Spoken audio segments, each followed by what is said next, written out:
अगला क्वेश्चन कहता है कि संघीय शासन की क्या विशेषता है। संघीय शासन की विशेषता बोल रहा है। अब देखिए संघीय शासन का विशेषता क्या होता है इसके बारे में लिखना है। संघीय व्यवस्था किसको कहते हैं, सबसे पहले बात समझिए। संघीय व्यवस्था किसको कहते हैं? संघीय व्यवस्था क्या होता है? संघीय व्यवस्था क्या होता है? वैसी सरकार जो क्या होती है, वैसी सरकार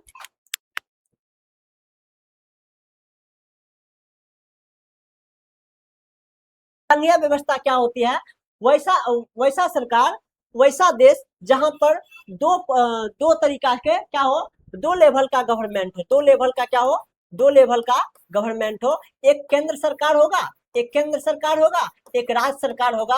इसी को अपना सब कहते हैं संघीय व्यवस्था। वैसी व्यवस्था जहां पर दो तरीका का सरकार हो, एक केंद्र का सरकार हो जो पूरे देश के लिए कार्य करे, और दूसरा राज्य सरकार जो कि प्रत्येक राज्य के लिए कार्य करे। इस व्यवस्था को संघीय व्यवस्था कहते हैं। तो वही बात अपना सब लिख देंगे। संघीय शासन की मुख्य विशेषता है सरकार दो स्तर क्या होता है, एक केंद्र और राज्य। इसका मुख्य विशेषता सबसे पहले यही होता है कि सरकार जो होता है दो स्तर का होता है। आपको हम बताइए दो लेवल का होता है, एक केंद्र सरकार, एक राज्य सरकार होता है। शक्तियों का विभाजन लिखित और कठोर संविधान, स्वतंत्र न्यायपालिका तथा संविधान की सर्वोच्चता पर निर्भर करता है। और इसमें याद रखिएगा जो संघीय व्यवस्था होती है इसका दूसरा विशेषता लिखेंगे।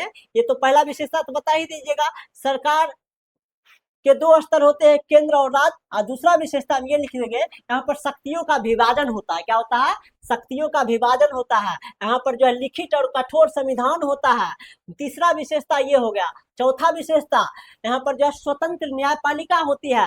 पांचवा विशेषता संविधान का सर्वोच्चता होती है। ये सब इसका विशेषता हो गया। संघीय व्यवस्था में का विशेषता पूछल है, आपको 5 विशेषता हमने बताया है, ठीक है। और 2 नंबर में आएगा, इसमें से 2 लिख दीजिएगा, आप आराम से चल जाइएगा। और 5 नंबर का यही क्वेश्चन पूछ जाएगा, यही पांचों को टॉपिक बना देंगे और इस पर थोड़ा थोड़ा करके 2-4 लाइन लिख देंगे और वो हो जाएगा 5 मार्क्स का तैयार हो जाएगा। यहाँ तक में किसी कोई दिक्कत आई होप नहीं होना चाहिए। सर संघीय व्यवस्था या फिर संघीय शासन पर बोलेगा क्वेश्चन, किसी तरह पूछेगा, उस क्वेश्चन को गुरुजी हम रगड़ देंगे, कोई दिक्कत नहीं है, कोई चिंता वाली बात नहीं है, गुरुजी पकड़ के रगड़ देंगे, सही कहते हैं। चलिए तो एक बार आप रिवीजन कर लीजिए। संघीय व्यवस्था का मुख्य विशेषता सरकार दो स्तर की होती है, केंद्र सरकार और राज्य सरकार। और दूसरा शक्तियों का विभाजन होता है।